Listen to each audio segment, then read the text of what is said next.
시청자 여러분 안녕하십니까? BTV 주간 종합 뉴스 시작합니다. 인천시는 각 지역에서 발생하는 쓰레기 처리를 위해 각 권역별로 자원순환센터, 이른바 소각장 조성을 추진하고 있는데요.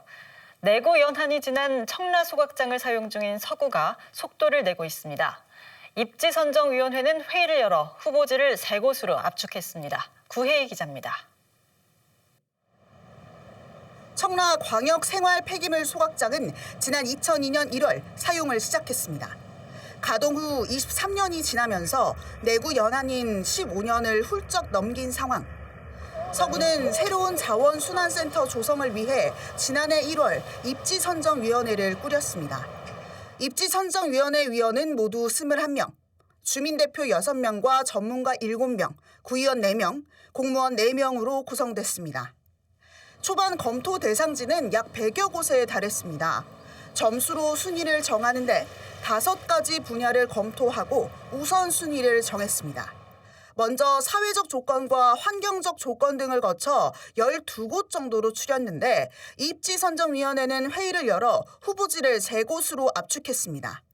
다만 후보지에 따른 주민 반발 등을 우려해 구체적 입지는 특정하지 않았습니다.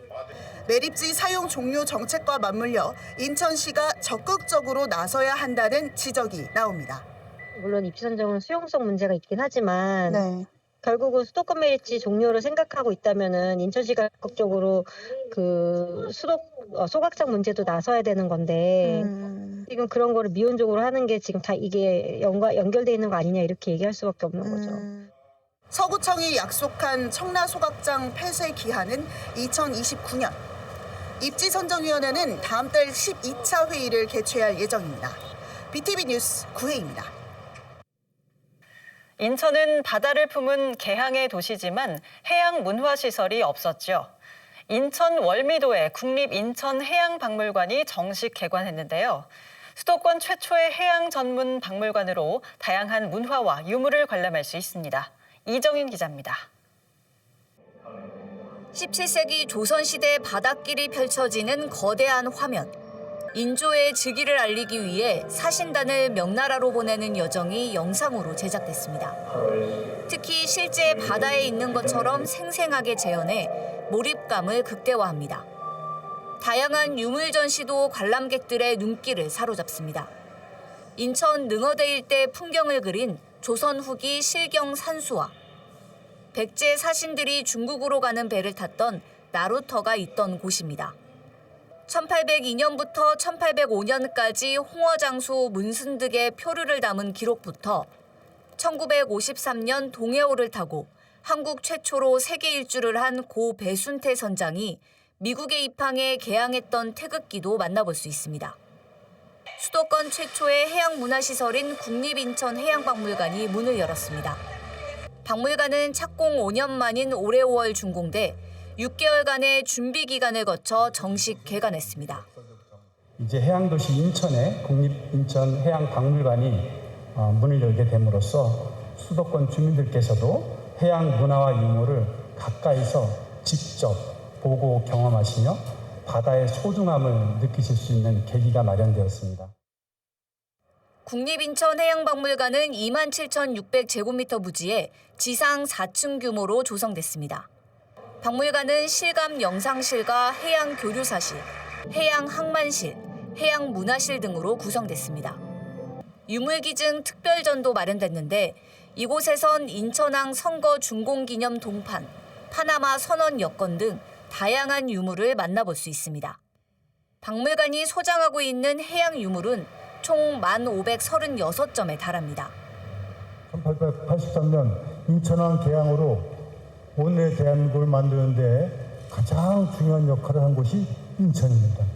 이곳에서 이 해양박물관이 개관된 것은 남다른 의미가 있고 국립인천해양박물관은 별도의 입장료 없이 무료로 관람할 수 있습니다. 박물관은 화요일부터 일요일까지 운영되며 매주 월요일은 휴관합니다. BTV 뉴스 이정리입니다. 강화군이 처음으로 찾아가는 이동 군수실을 운영합니다. 군수가 직접 읍면 사무실에 나와 민원을 접수하는 건데요. 주민들은 도시가스 공급 확대와 마을회관 리모델링 등 동네 수건 사업 해결을 주문했습니다. 구혜희 기자가 보도합니다. 박용철 강화군수가 강화읍사무소를 찾았습니다. 찾아가는 이동군수실의 첫 시작으로 이곳을 방문한 겁니다. 주민들은 평소 쌓아둔 민원을 쏟아냅니다. 경로당도 지금 없다는 얘기네요. 예, 없죠. 그래서 마을이 이제 화업을 하려도 사실 조그만 국수잔치를 하나 하려도 이런 시설이 없어갖고 전혀 못하고 있는데. 도시가스가 들어오지 않는 문제부터 주차장과 마을회관, 주택 방수까지 평소 불편했던 문제를 풀어냅니다. 오후 2시부터 3시간 정도 진행됐는데 주민들 반응은 긍정적입니다. 노인분들이 혼자 사시는 분들이 많고 그래서 그분들의 그 수건인 그 가스하고 마을회관 리모델링 건에 대해서 말씀드렸습니다. 좋은 방향으로 이렇게 이제 민원 해결 쪽으로 말씀을 잘해 주셨습니다. 찾아가는 이동군수실은 박용철 군수가 주민 소통 방안으로 제시한 공약입니다. 현장의 군수는 물론 각 부서 공무원이 함께해 주민 민원을 직접 듣습니다.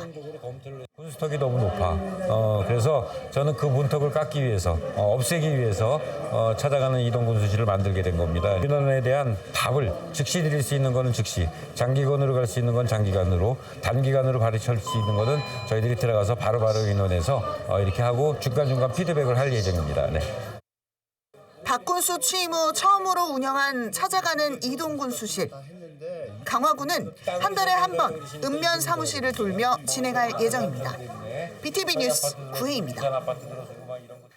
인천시가 최근 지역별 노후 계획 도시 주민 설명회를 개최하며 내년 선도지구 선정 계획을 예고했습니다. 일기 신도시처럼 100만 제곱미터 이상인 노후 지역을 정비하는 건데요. 넘어야 할 산이 많아 걱정입니다.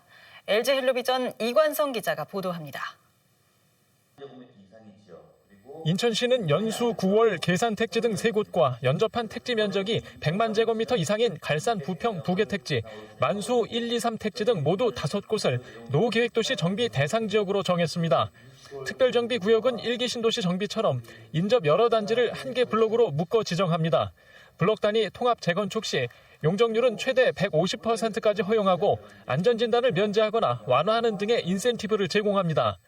세대수 증가형 리모델링을 추진할 경우에는 공공기여를 포함할 경우 세대수 증가 상한에 140%까지 허용할 수 있습니다.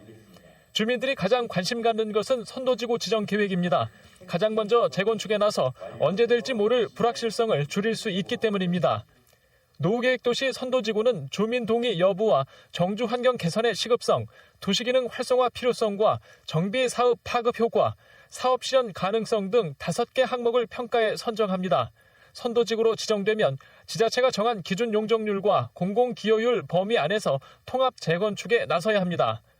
기준 용적률 이하 재건축 시에는 공공기여율이 10에서 40%에 이르고 기준 용적률 초과 시에는 공공기여율이 40%를 넘어 70%까지 이를 수 있습니다. 주민들이 걱정하는 것은 재건축 분담금과 사업성입니다. 수익성이 나오지 않는다는 게 가장 큰 문제입니다. 일단은 지금 인천시의 주택 가격이 일기 신도시와 같은 다른 지역에 비해서 이렇게 높지가 않은 상황이거든요. 이런 공사비가 굉장히 빠르게 증가를 하고 있어서 사업성도 문제지만 통합 재건축도 주민들이 해결하기 어려운 과제입니다. 단지별 다른 대지 지분 등 이해관계 때문에 통합 재건축이 실현되기까지 많은 갈등이 생길 수 있기 때문입니다. 정부와 지자체는 이주 대책도 준비해야 합니다.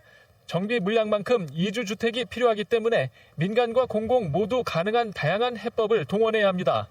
또 전세 대란 등 문제를 막기 위해 정비 물량도 신경 써 조절해야 합니다. 주민들은 걱정 속에서도 노후계획도시 선도지구에 선정되기를 바라고 있습니다. 일부 지역에서는 벌써부터 주민 동의율 확보에 나선 상황입니다. 헬로티비 뉴스 이관서입니다.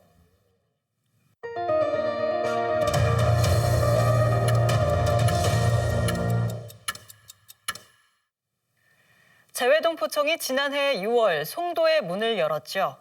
이곳에서 근무하는 공무직 직원들이 전면 파업을 선언했습니다. 1년이 넘도록 임금 체계도 마련하지 못했다며 임금 인상과 호봉제 도입을 요구하고 있습니다. 구혜희 기자가 취재했습니다. 후봉제 약속 외면하는 제외도 포청 비판한다.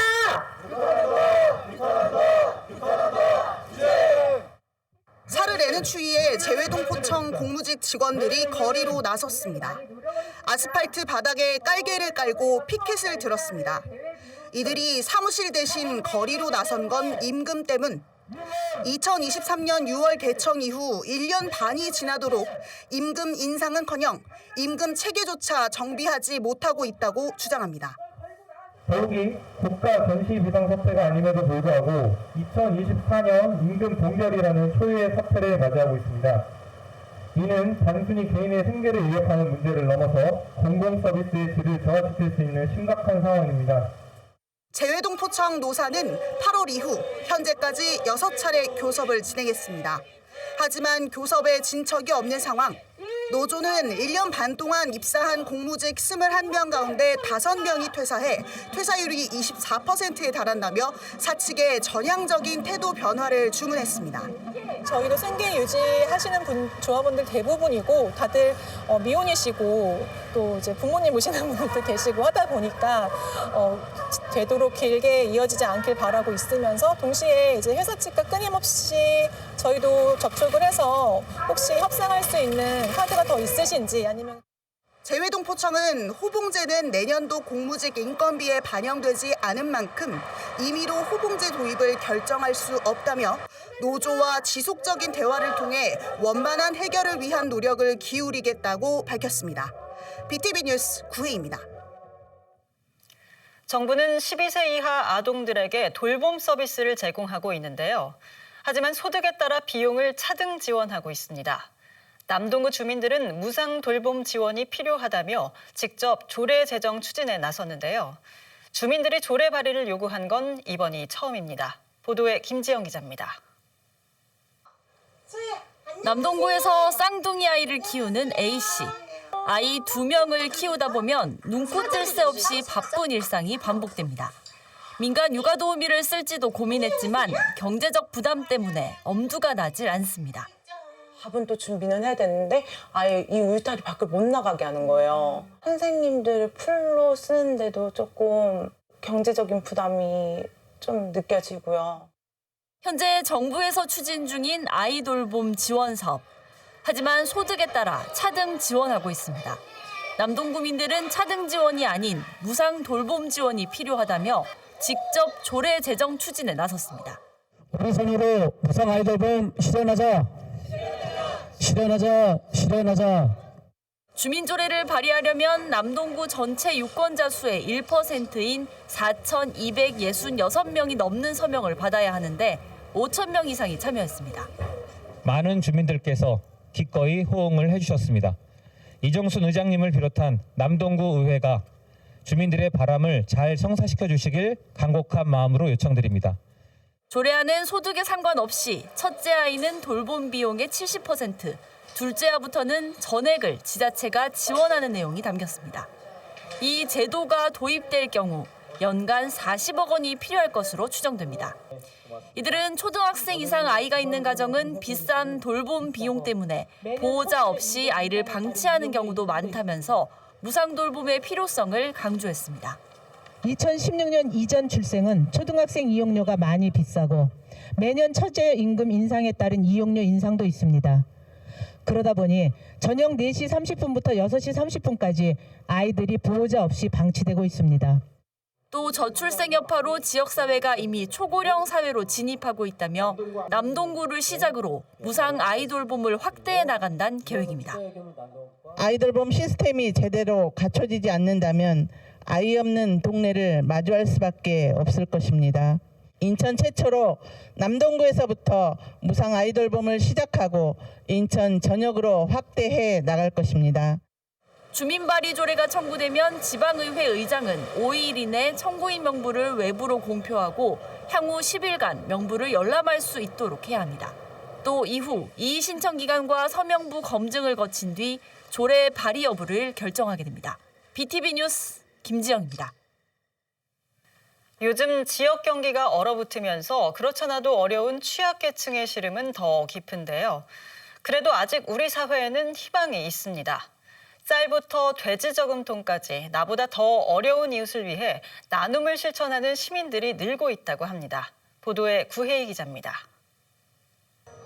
김주리 대표는 서구에서 외식업체를 운영하고 있습니다. 지난 2016년부터는 꾸준히 지역사회에 나눔을 실천하고 있습니다.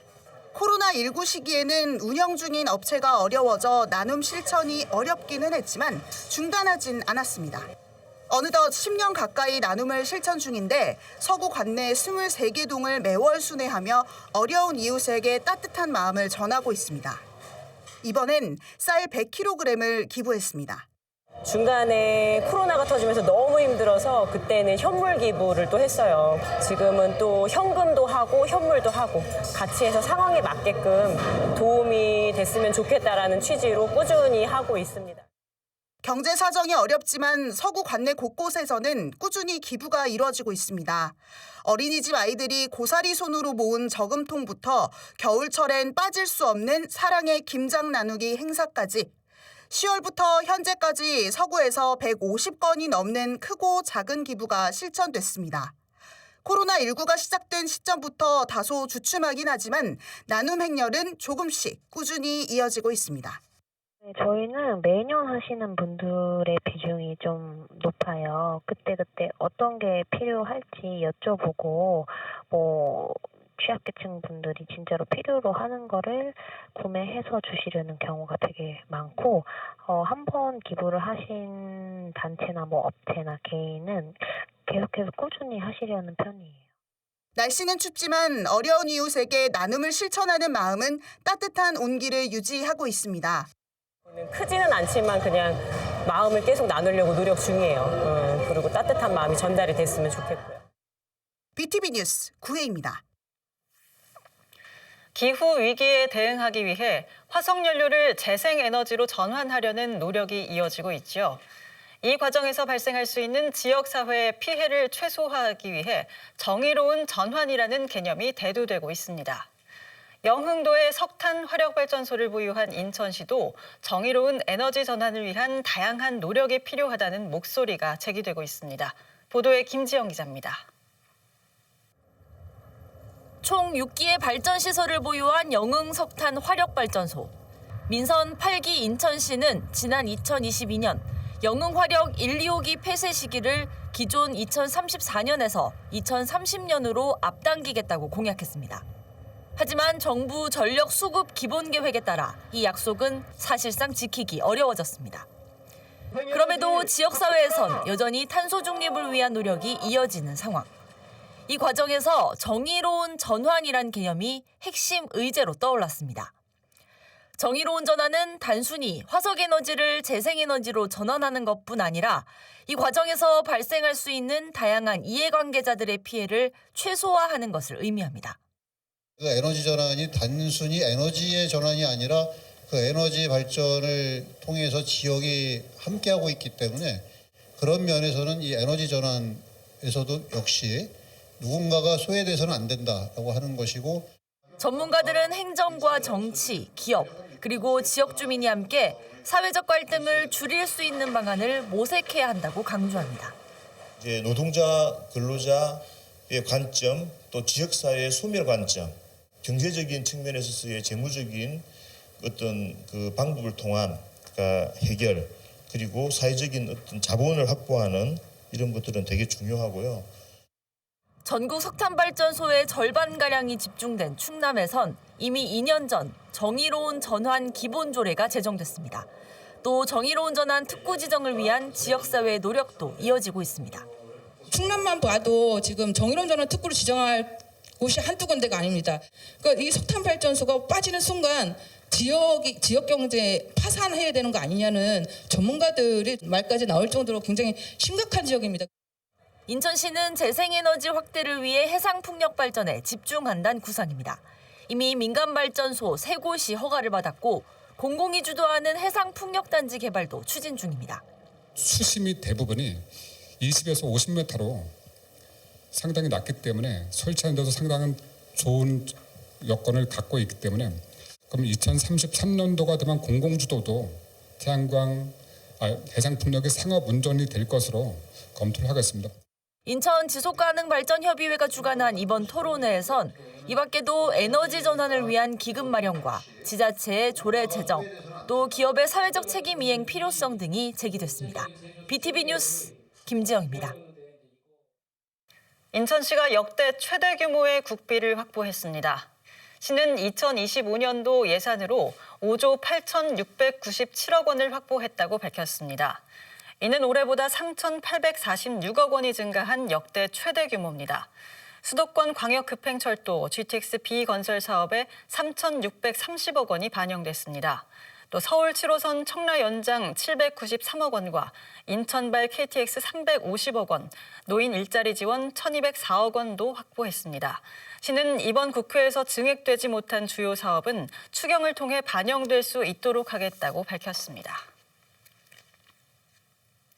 인천역 일대를 복합 개발하기 위한 공간 재구조화 계획 수립 용역이 시작됩니다. 앞서 지난 7월 국토교통부는 인천역 일대를 공간혁신구역 선도사업 후보지로 선정했습니다. 이에 따라 인천역 일대는 복합역사와 주상복합, 문화시설 등이 함께 조성될 예정입니다. 인천시는 내년 상반기까지 구체적인 용도와 규모 등을 담은 공간 재구조화 계획을 수립하게 됩니다. 공간 재구조화 계획이 수립되면 2028년 본격적인 착공을 시작하고 2032년 복합개발 사업을 완료한다는 목표입니다. 이번 주 준비한 소식은 여기까지입니다. 이상으로 BTV 주간 종합 뉴스를 마칩니다. 시청해주신 여러분 고맙습니다.